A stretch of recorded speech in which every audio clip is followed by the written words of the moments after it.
Israel Update with Gadi Taub and Mike Duran.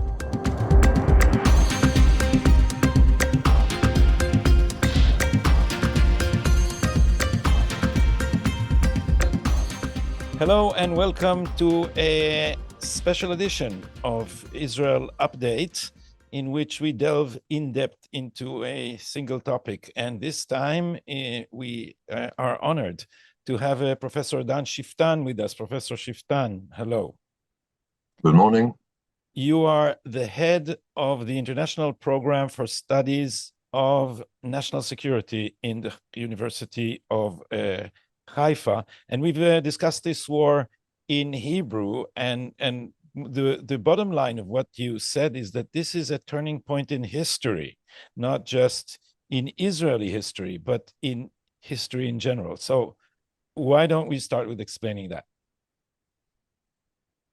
Well, what we're facing now is the first full-scale new kind of war where the barbarians managed to take the war out of the battlefield because, on the one hand, you have enough technologies that used to be available only to superpowers, and now it's available in the supermarket, like rockets, guiding systems, ballistic missiles, things that you don't need a superpower to produce, a technology that is available to practically everybody. So they can hit our civilian population, the major centers of Israeli civilian population, from within their civilian population. I mean, first of all, it's not their people that have to fight. It's a simple technology that you can send, and once you've sent it, you don't even need to control it. You don't need sophisticated people on the other side. You don't need brave people on the other side. You simply need weapons of mass destruction, but not in the original sense of nuclear or biological weapons, but weapons that can hit centers of population and bring about the kind of destruction that you cannot ignore, that you cannot say, okay, I will contain it. You must somehow reply to it, otherwise a civilized country cannot function. And the second point beyond the technology, which is tremendously important, perhaps more important, is that the major weapon that they're using against civilized people are the values of these civilized people. In other words, they're saying, we want to kill your children, and we know you don't want to kill our children, but we'll make you kill our children, because we will have these weapons in schools and in mosques and in inhabited neighborhoods, heavily inhabited neighborhoods, so that when you respond, you will have to kill our civilian population, and then the outrage of the entire civilized world will force you to stop the war. And therefore, we can destroy you with impunity. Gaza is the most fortified position ever in the history of wars, because it is not only fortified by weapons and tunnels and basically an underground city in Gaza, it is also fortified with the New York Times and the Washington Post and Human Rights Watch and Amnesty International and basically all Western media. And recently, much more serious, is the entire international judicial system, so that you will be considered war criminals because you defend yourself. If you don't defend yourself, we will defeat you. And if you will defend yourself, your own values will defeat you. Maybe even your own population will say, we are not willing to engage in this kind of war. It happens in other countries, not with Israel, but in other countries that say, we will take some defensive measures and hit some missile sites on the other side or some radars on the other side, like the Americans and the British in Yemen.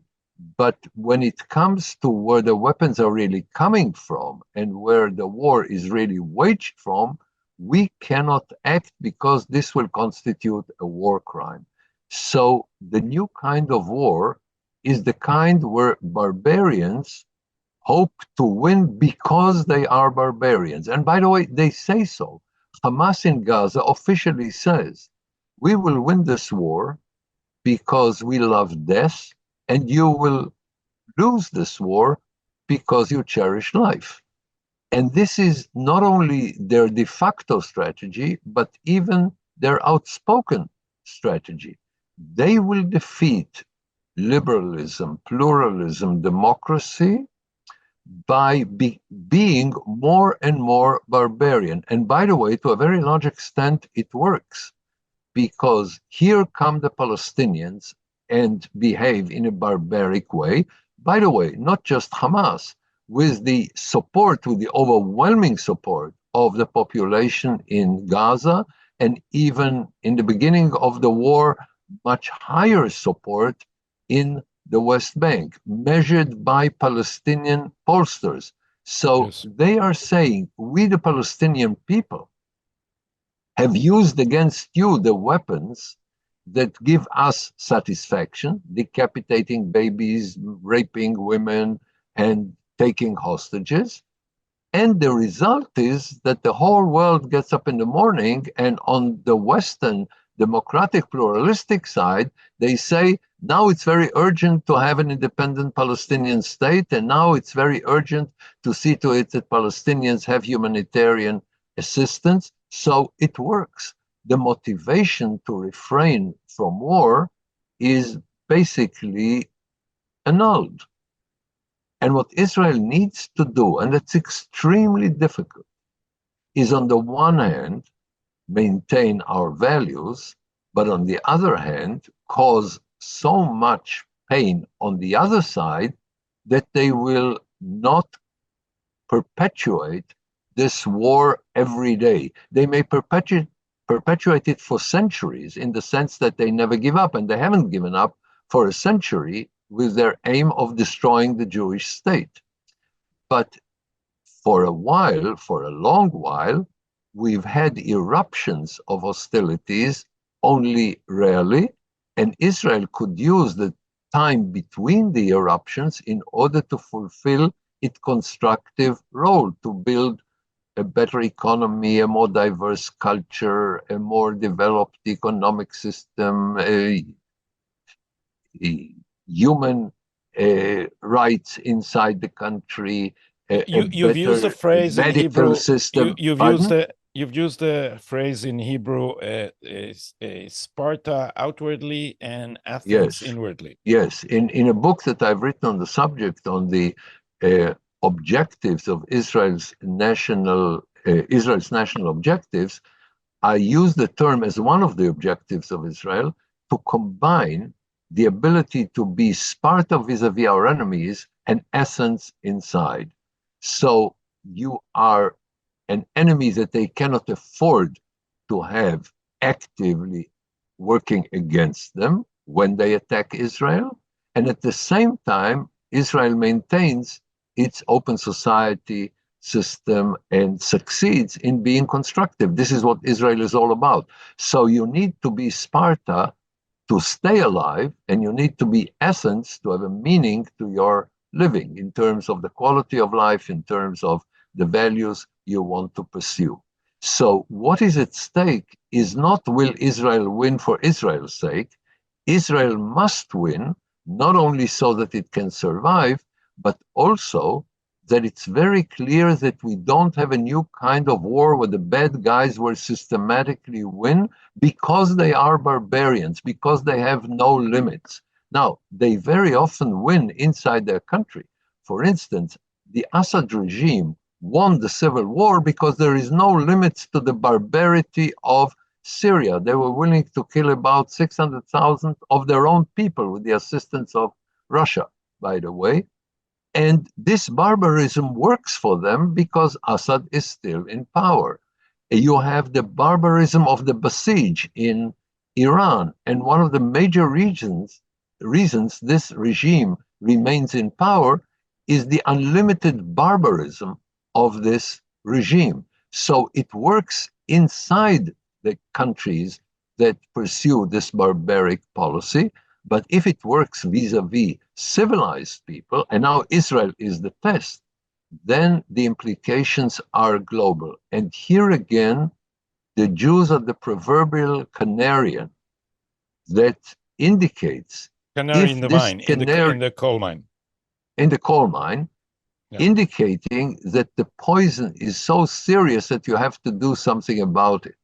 And Israel will do something about it and is doing something about it, in spite of the opposition, not only of the barbaric side of the international community, but also the opposition of media in most Western countries, a very large number of governments in on the democratic side of the world, and the judicial system, of course, the international system that is totally prostituted by the fact that the majority in the United Nations and other international organizations, it is ruled by the majority, and the majority are authoritarian, totalitarian, or barbaric countries. So the product cannot be anything but the anti-Semitism of the Secretary General of the United Nations. And every international organization is prostituted by the fact that it is dominated by the majority of countries that don't have a system of one person, one vote, and they have a system on the international level of one country, one vote. This so combination, Israel has to defeat not only Hamas and its barbarian backers, it also has to fight against maybe I should call it an autoimmune deficiency in the West, where the West is turning against its own values by groveling yes, at the feet of these barbarians. And the barbarians have learned to use Western values, Western guilt feelings, Western lifestyle and comfort in order to create a system in which the West cannot fight this war, or finds it hard to fight this war. Yes, we have here a combination between a society, the Arab society, that is never willing to take responsibility for what they're guilty for, with a society that is delighted to feel guilty about things they're not guilty for. Are they guilty for what happened during the terms of colonialism? Yes. Is the post-colonial policy willing to take guilt for any barbarism of the post-colonial countries? Unfortunately, yes. So Israel must at least ignore, and if possible, change what is happening not just in the immediate Middle Eastern environment, but also globally. Now, let me here juxtapose what is happening very positively in the Middle East and what is happening very negatively, for a while at least, in the global arena. In the Middle East, regardless of what Arabs must say because of their radical public opinion, Arab countries realize today that they not only have a good reason to acquiesce with the existence of Israel, they need Israel, because when it comes to fighting their worst two enemies, they're also the worst two enemies of Israel and of the United States and of the Western world, namely Iran and the Muslim Brothers. Middle Eastern radicalism. When you have Iran threatening the Middle East with hegemonizing the region, and unfortunately this is possible because Iran is relatively strong and the Arabs recognize their weakness. In Iran, you have a very dangerous combination that we've seen 100 years ago in Europe, of a people that is very able, the Iranian people, with a regime that is barbaric. We had it in Germany 100 years ago, and we all know what the outcome was. The Iranians have enormous capabilities as a people, but the Iranian regime is barbaric, and it threatens not only the Middle East, but far beyond the Middle East. For instance, Iran is the only country in human history that has a worldwide network of terrorism. No other radical country ever had terrorist representatives practically everywhere on the globe. and they can work in Washington, in Europe, in South America, in Asia, where have you. I don't know if they have Shiite penguins in Antarctica, but other than that, everywhere you have an Iranian terrorist infrastructure. And the Muslim Brothers are representing the sentiment and the political culture that produce the backwardsness of the Arab world. Arabs are aware about the backwardness of most Arab states. There is an interesting exception in the Emirates, but when you look at the whole Arab world, most of it is really backwards in practically everything, and they recognize it today. And what makes it difficult to extricate themselves from their backwardness is the Muslim Brotherhood. And this is a system, a society, a structure, a culture that today controls the Gaza Strip. And if the Hamas in Gaza, the Muslim Brothers in Gaza, succeed in being both popular in the Arab world because they decapitate Jewish babies, and at the same time they can flourish, then the Muslim Brotherhood can take over Egypt and change the entire balance in the Middle East. We had it in the beginning of the previous decade, and we had for a short while a Muslim Brotherhood regime in Egypt, by the way, facilitated by Barack Obama's regime in Washington and administration in Washington. And it will take over Egypt and Jordan, where it is very strong, and it is threatening the Arab states, the moderate Arab states in Morocco and Saudi Arabia and in the Emirates and in Bahrain.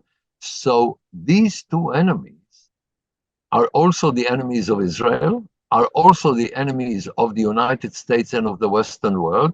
And Israel is the most determined to fight them. And the Arabs, here is the interesting paradox, the Israeli situation in the Middle East has improved recently, regardless of what they must say openly, because they realize that they need Israel. They, of course, rely primarily on the United States, and the United States is immeasurably more important than Israel, but Israel, from an Arab point of view, is more trustworthy because it is determined to fight Hamas. And even when the Americans actually want to respond to it to a very large extent with humanitarian help and stopping the war at any cost, the Israelis are defying the United States when it comes to Rafah, to other issues, and basically saying, we will undermine Hamas, and Arab states can trust Israel to fight Hamas and Iran because Israel desperately needs it, because Israel needs it for existential reasons. It cannot afford to make the mistakes that American policy has made over the years, trying to cuddle them, trying to appease them, trying to somehow use half measures in fighting with them. So at the moment in the Middle East, we're winning. Now, but we are also, before you continue, level, Dan, before you continue, this may also turn out to be a very dangerous point in history if Israel ends up not winning this war. This would be, according to your analysis, this can then be a watershed that would mean the beginning of the triumph of barbarians over civilization. Yes, because what will inevitably happen is either the pluralistic, democratic, open societies in the West will continue to contain this barbarism and make it possible for them to grow and become stronger and stronger, or it will come to a point where they're so strong and they will challenge Western societies so badly that Western societies will have to resort to much more extreme measures than Israel is resorting to today. And you have parts in Europe today already, and in the United States already, who are willing on the very far right to take very, very extreme measures. They recognize the danger in a way that reflects reality, but they don't advocate restraint that is necessary in combating them.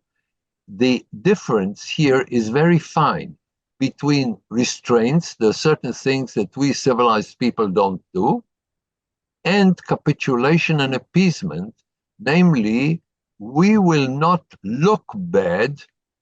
Even if we're good, we can't afford to look bad, because if we look bad, people won't like us, and we won't like ourselves. We must look good.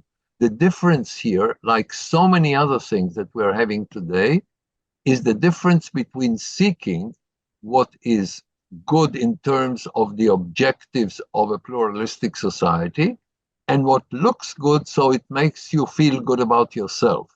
And if you focus about, it makes me feel good about myself if I give humanitarian help to the barbarians, even when they use it to perpetuate their barbarism, and even if it undermines my ability to fight them, and the question of what will we not do? For instance, will you give up the restraint about killing innocent people? You shouldn't, and Israel isn't. And will you make life for your enemy very difficult as long as it is active, as your enemy is actively engaged in making war against you? You cannot, while they're making war against you, help them deal with everything on the civilian level so that they're free to bring all their pressure and all the resources to the military level. Then how is Israel fighting this war, and how it should change the way it's fighting this war, in your opinion? Let me first say, because I said in the Middle East, our situation is, I think, in the right direction. On the international level, we have an interesting paradox. On the one hand, you've never had the mobilization of all the prostituted organizations and all the twisted values so effectively mobilized against Israel. And by the way, not only against the war, but against Israel, not only against Israel, but against the Jews, with a very strong anti-Semitic streak. On the one hand, things are worse today in American universities, if you will, in international organizations, as it is today.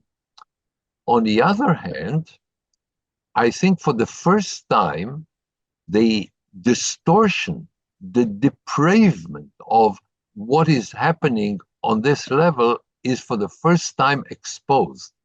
So what we're having is the radicals that have taken liberalism to a point where it threatens liberalism.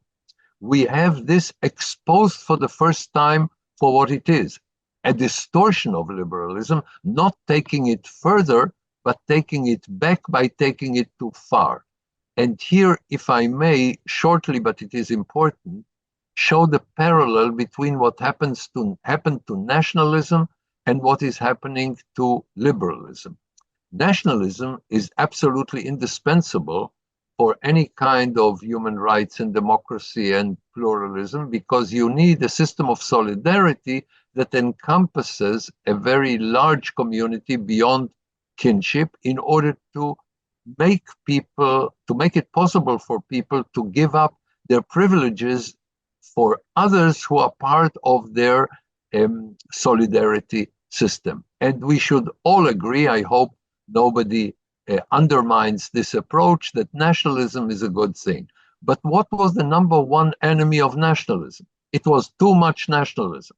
You can call it chauvinism, fascism, Nazism, extreme right. We've seen it, and we've seen it again 100 years ago, 80 years ago. We've seen it of course, in Nazi Germany, and we took back, and it damaged nationalism because people said every nationalism must inevitably deteriorate to the radical nationalism, of chauvinism and fascism. Now we're having something parallel with progressivism. Progressivism is a danger to liberalism because it is so much liberalism that the liberals can't defend themselves anymore. And when the liberals can't defend themselves anymore, and they're not providing defense for the population, for the people, a wrong response, but nevertheless a politically understandable response, is to go to the extreme right. So when you deal in a way that is irresponsible with immigration to Europe, the result is that Europe turns to the right, which is fine, center right, center left is fine, and also to the extreme right, like you've had in Germany, where when you behave irresponsibly as a result of values that come from progressivism, by the way, the chancellor that brought it came from the right side, but she was so impressed by progressivism that she wanted unlimited immigration into Europe from countries where it is certain that these people mostly will not integrate in Europe. And the result was fascism. So today, when you say liberalism cannot defend itself, people will not support liberalism because first they want to defend themselves. If you want a stronger liberal system, you must realize that the progressives are your enemies, and you need to take liberalism far as it is digestible, but not to the radical extreme where it is self-destructing. You had a very good image for that in a dinner to which there should be a limit of who we invite. Maybe you can repeat not that. A dinner that I actually attended, but I did a dinner I proposed to faculty in a British university who told me there couldn't be, liberals cannot limit any kind of pluralism, because once you limit pluralism, A, who are you to limit it? And B, once you limit pluralism, it's not pluralism anymore. This is the kind of arguments that radicals make on practically everything. And I tried to tell them that A, I can determine what the limits are because I'm the pluralist. I will not ask somebody from Hamas or from the Muslim Brothers or anybody who supports them or a radical to do it, because I'm the pluralist, and therefore I will determine the limits of pluralism. And then I gave them an example. I said, you know what, why don't we all go to dinner? You like chicken, you like beef, you want halal, you want kosher, you want vegetarian, you want vegan, everything is legitimate. But once a cannibal says, I want to join, and you have to consider my requests, no way, I will keep him out because I need to know if I'm on the guest list or on the menu. And therefore, if you don't prevent the enemies of liberalism using liberalism in order to undermine liberalism, it is the same as self-defending democracy. In Germany, you cannot have a Nazi party because they don't want to destroy democracy by going too far and giving the Nazis an option to pursue their way.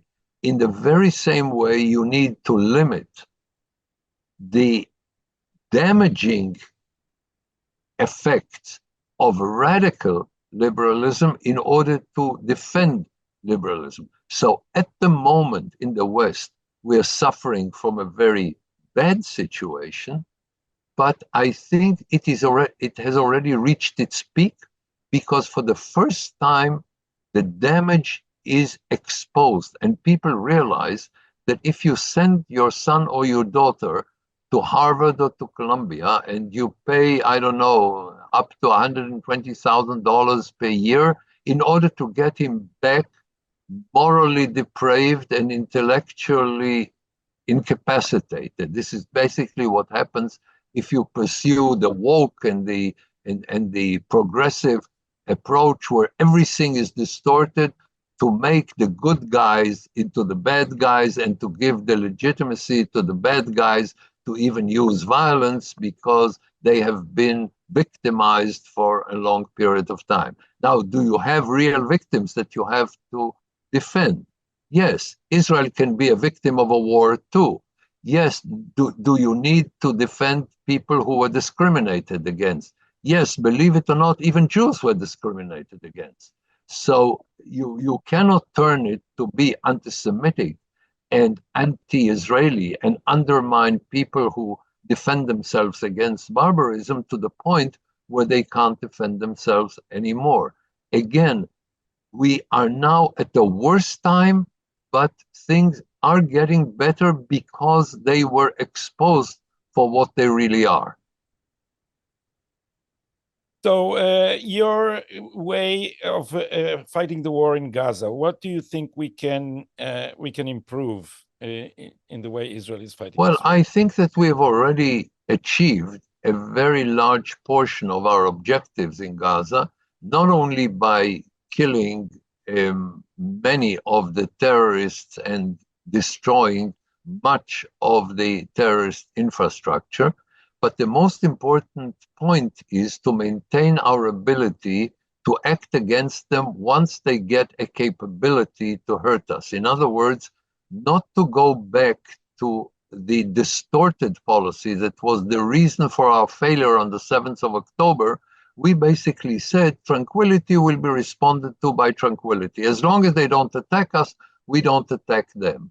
And this made it possible for them to fortify the Gaza Strip the way that I have described before, again, in a way that no other army had to face ever in anywhere in the world, any time, by a terrorist organization.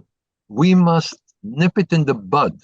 The moment you know that something is developing in Khan Yunis, you go in, you destroy it, and you kill the people involved in it. By the way, this is what we're doing in the West Bank, because the agreement with the Palestinian Authority concerning security cooperation works where we don't really need it, in places like Ramallah. But where it becomes radical, namely in Nablus or in Jenin or in Tulkarem, the Palestinian Authority is afraid to come into, and the Israeli army must come into and kill the terrorists and remove the mines that they put underneath the roads and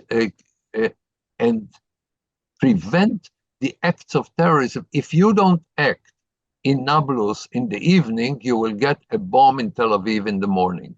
This is inevitable. We have 100 years of experience to show it. And the need for the Israeli army to have the freedom to go into the territories that are controlled by people who are committed to the destruction of the Jewish state is something that we cannot give up. The most important thing is not how many of them we kill, because they don't care about their people killed. I mean, even about their terrorists killed. They can always recruit new people if they feel safe. We must go in there anytime they prepare a war against us, not to wait until it is comfortable for them to bring about the eruption, but to nip it in the bud the way we do it today in the West Bank. If one day the Palestinians will miraculously become Norwegianized, I mean, this fantasy is very popular in the West, that the Palestinians are eager to be Norwegianized. There is a profound misunderstanding in the West, and particularly in the United States, when it comes to radical people.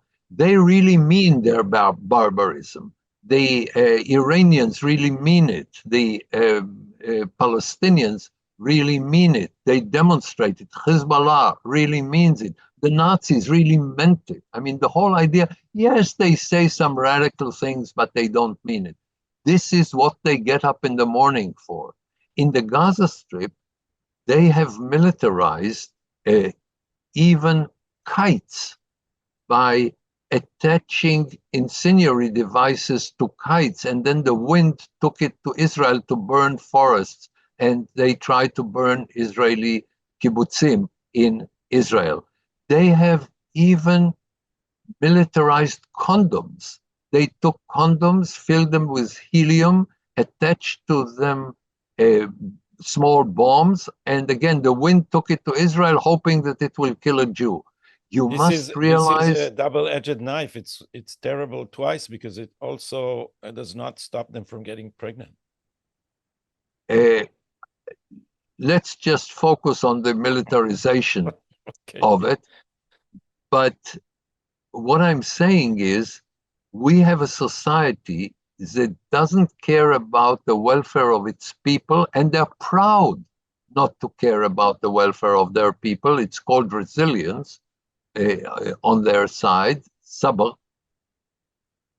But they actually get up in the morning to kill Jews. I mean, what you have is a society that for 100 years, this is nothing new, not because of the establishment of the State of Israel, because it was before the establishment of the State of Israel, not because of the occupation of the Six-Day War, because we had it before the Six-Day War, before the Oslo Agreement, after the Oslo Agreement, when their economic situation was good, when their economic situation was bad. It is regardless of all the excuses that we try to attach to it. They educate their children, by the way, including Arab children inside Israel, that the very existence of a Jewish state is illegitimate and it should be replaced by an Arab state, that they can only build their nationalism on the ruins of our nationalism.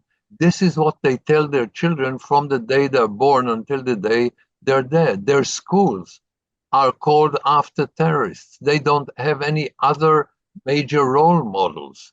Their entire education system, socialization system, is focused on the delegitimization of Israel, and now they can be assisted by the International Court of Justice and other fora in the world. But then has the West not gone too far down this road for us to be able to rescue it? No, I don't think so. I don't think so. A, because we are strong enough to wait. We are not in a position where once there is a hostile environment for Israel in the UN, Israel cannot survive it. We've had a hostile United Nations always. It became more hostile recently. We had international organizations hostile to Israel always. I mean, if I'm not mistaken, the cultural wing of the United Nations had a problem with recognizing Jewish history in Jerusalem and no problem with recognizing Muslim history in Jerusalem, in spite of the fact that Jerusalem is not even mentioned in the Quran. So you have it for a very long time, and we are capable to survive it. And second, I think that is America capable of surviving? I think it is. I think the Americans have shown their ability to reinvent themselves. They were in the wrong place a number of times on many issues. They very often, for instance, Americans were very naive about Stalin in the Second World War and immediately after the Second World War, and it took them a while to understand what Stalin is doing in Eastern Europe. And then they adopted a very tough policy. The Americans were naive about practically every radical movement. With some of them, they woke up, with some of them, they didn't. We had American policy in the Middle East almost always coming to the wrong conclusions, but people sometimes learned the lessons. I mean, take even the difference between the first term of Eisenhower and the second term of Eisenhower. In the first term, Eisenhower basically assisted Nasser in 1956, undermining the NATO colleagues of France and Britain. And in the second part, in his second term, he American forces invaded Lebanon in 1958 to save Lebanon from the very movement that Eisenhower encouraged in his first term. And American aircraft took British paratroopers to Jordan to save Jordan from the same Gamal Abdel Nasser that Eisenhower encouraged in the first term. And after Kennedy again cuddled Nasser and actually demanded from Israel to bring back 1948 refugees, promising Nasser that he will not have to reciprocate in any substantial way. And then came Johnson with a different approach to the region. And finally, Kissinger came with the right approach and helped very much in building the Egyptian-Israeli peace agreements that finally, separate peace treaty, that finally kept Egypt out of the all-Arab attempt to fight Israel. Dan, so, last question about that. The Obama administration and the Biden administration had a disastrous Middle Eastern policy comparable to that of the early Eisenhower, because like Eisenhower, they're trying to appease the most radical in the. There is a difference between. I'm sure there's a difference, but my question is do you see Trump correcting that in the way that Kissinger corrected American policy? I don't know what Trump will do, and I'm not sure Trump knows what he will do. I think it is important to distinguish between Obama and Biden. Obama undermined the allies of the United States while he was helping the enemies of the United States, namely helping Iran, undermining Saudi Arabia, Egypt, and Israel. Biden tried to appease Iran in the beginning, but also helped Egypt, what do you mean Saudi Arabia, and Israel. So it was not as bad as Obama, but Biden... What do you mean in the beginning? Has he stopped appeasing Iran? I think that at the moment he is not actively trying to do it. I think that it is not as bad as it used to be. He made a mistake, for instance, with the Houthis in Yemen and changed his policy. In the beginning, he removed the Houthis from the terrorist list in order to give them humanitarian help and undermine Saudi Arabia and the Emirates in their war against the Houthis. Now he brought them back to the terrorist list and is even taking limited actions against the Houthis, against primarily military targets that don't really affect the Houthis very much, but it's different. His policies became more appropriate. Now, again, I think that the basic attitude is not the right one, but I don't think anybody caused as much damage as Obama in his 2 terms. Remember his response to the Syrian barbarism. He set a red line for if the Syrians use chemical weapons against their own population. And then when the Syrians did it, he not only did nothing, but he said afterwards that he is proud of doing nothing and proud of basically saying when America draws a red line, it's not a red line, we're not going to do anything about it because we're not willing to fight the barbarians. I don't think any president since the Second World War has damaged the position of the United States in the world and has encouraged radicals throughout the world as much as Barack Obama. So I would not lump them together, in spite of the fact that I also disagree with some of the attitudes of Biden. Remember, in the beginning of the war in October 2023, he took some very firm steps that helped Israel. So it is not like he mostly took Obama. He mostly took steps that prevented Israel from starting a war with Hezbollah. I'm not saying that Israel wanted to. I think but that what he did here is he came to save the policy that they call regional integration by preventing the war from spreading to Hezbollah, which would have completely collapsed the policy. I don't think that it was American pressure that prevented Israel from attacking Hezbollah. But there was other America. reasons. I'm not saying that this was what stopped the attack. I'm saying that Biden came here in order to stop the attack. That was his urgent mission. Yes, it is true that Biden wants the war to stop regardless of its long-term consequences. And I think that this is wrong, both in Gaza and in Lebanon. But there were also Israeli considerations not to spread it to the kind of war we would have had if Israel would have gone with Hezbollah. So we must be careful in understanding that even though I very strongly disagree with the approach of stop the war at any cost regarding of its consequences, it doesn't mean that this was the reason for some of the developments that did not happen. So let's be very careful about it. Again, no, I didn't say that this is the reason why it didn't happen. I'm saying that I disagree with you about the Biden administration's policy. I think that it's not the first time that we disagree, and this is what makes our discussion so fruitful and interesting. Exactly. We disagree about a number of things, and that's fine. Yeah, you know that I'm a firm upholder of your right to be mistaken, Dan. And this. But you see, once I was wrong, but I was mistaken. I thought I was wrong, but I was mistaken. Exactly. Yes. Professor Dan Scheuftan, head of the International Program in National Security at the Haifa University. Thank you so much for this illuminating discussion. Thank you.